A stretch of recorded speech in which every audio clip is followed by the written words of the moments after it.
வாங்க சமைக்கலாம். Subscribe bell பட்டனை ப்ரெஸ் பண்ணுங்க.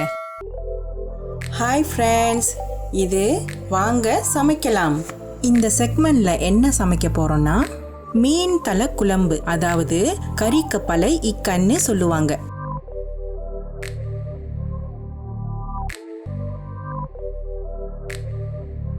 இந்த குழம்ப நான் கொஞ்சம் வித்தியாசமா செய்ய போறேன். வாங்க முதல்ல மசாலாவை கரைச்சி வச்சுக்கலாம்.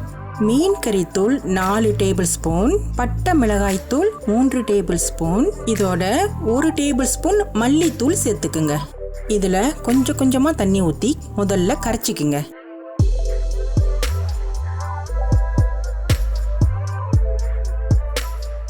இதுல ஆக மொத்தம் ஒரு 3 கப்பு கிட்ட தண்ணி ஊத்திக்கிறேன். உங்களுக்கு ஏத்த அளவுக்கு தண்ணி ஊத்தி கரைச்சிக்குங்க. இதுல நான் ஒரு வெட்டின வெங்காயத்தை சேர்த்து 1 டேபிள் ஸ்பூன் உப்பு சேர்த்து நல்லா கரைச்சி ஒரு அரை மணி நேரம் வச்சிருக்கிறேன். வாங்க இப்ப சமைக்க ஆரம்பிக்கலாம். தேவையான அளவுக்கு எண்ணெய் ஊத்திக்கிங்க. இதுல 1 டீஸ்பூன் வெந்தயம், 1 டீஸ்பூன் சிறு சீரகம் சேர்த்து வதக்குங்க.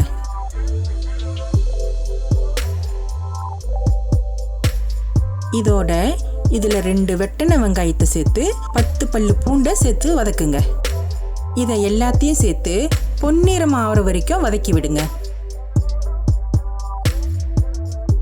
வெங்காயம் லேசா வதங்கினோன்னு கருவேப்பிலையை சேர்த்துக்குங்க.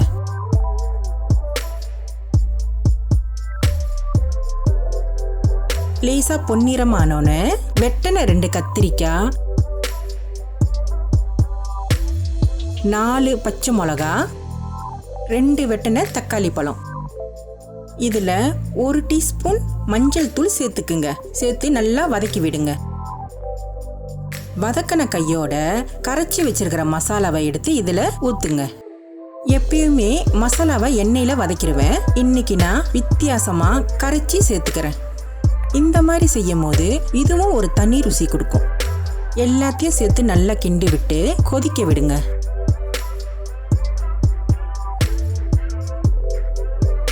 இந்த மாதிரி கொதி வந்தோடனே லேசா கிண்டி விட்டுக்குங்க.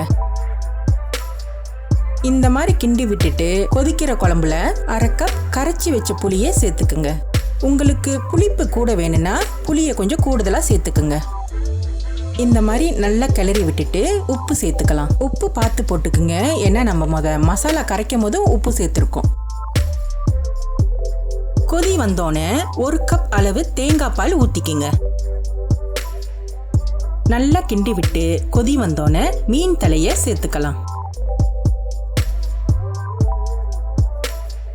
இங்க நான் ரெட் ஸ்னேப்பர் தலையை வச்சிருக்கேன். இந்த மீனை மலேசியாவில் இக்கான் மேரான்னு சொல்லுவாங்க. மீன் தலை குழம்புன்னு சொன்னாலே மலேசியாவில் இந்த மீன் தான் ரொம்ப ஃபேமஸ்.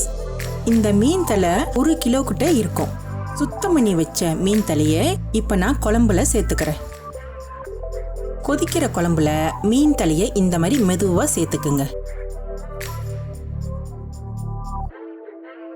இந்த மீன் தலை நல்லா வேகணும். அதனால ஒரு 10 நிமிஷம் நல்லா கொதிக்க விடுங்க. அப்பதான் இந்த மீனோட ஃப்ளேவர் குழம்புல நல்லா இறங்கும்.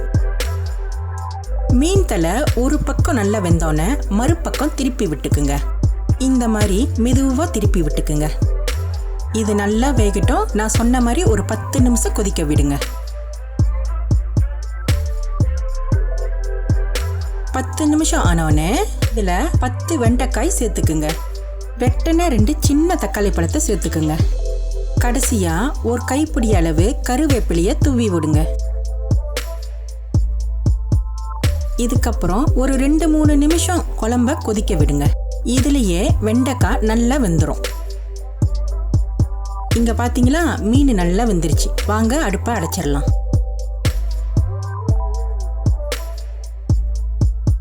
சுவையான மீன் தலை குழம்பு ரெடி ஆயிருச்சு. பார்க்கவே ருசியா இருக்குல்ல? சுட சுட சோறுல இந்த மீன் தலையை வச்சு நல்லா குழம்ப ஊத்தி இந்த மீன் தலைய கொஞ்சம் கொஞ்சமா பிச்சு ரசிச்சு ருசிச்சு சாப்பிட்டோம்னா அப்படிதான் இருக்கும். உங்களுக்கெல்லாம் இப்ப பசிக்குது இல்ல? இந்த ருசியான மீன் தலை குழம்ப குடும்பத்தோடு சேர்ந்து சமைச்சு சாப்பிட்டு பாருங்க. இந்த ரெசிபியை கண்டிப்பாக ட்ரை பண்ணி பாருங்க, சூப்பராக இருக்கும். லைக், ஷேர், சப்ஸ்கிரைப், பெல் பட்டனை ப்ரெஸ் பண்ணுங்க. கமெண்ட் பண்ண மறந்துடாதீங்க. அடுத்த வீடியோவில் பார்க்கலாம். பாய்.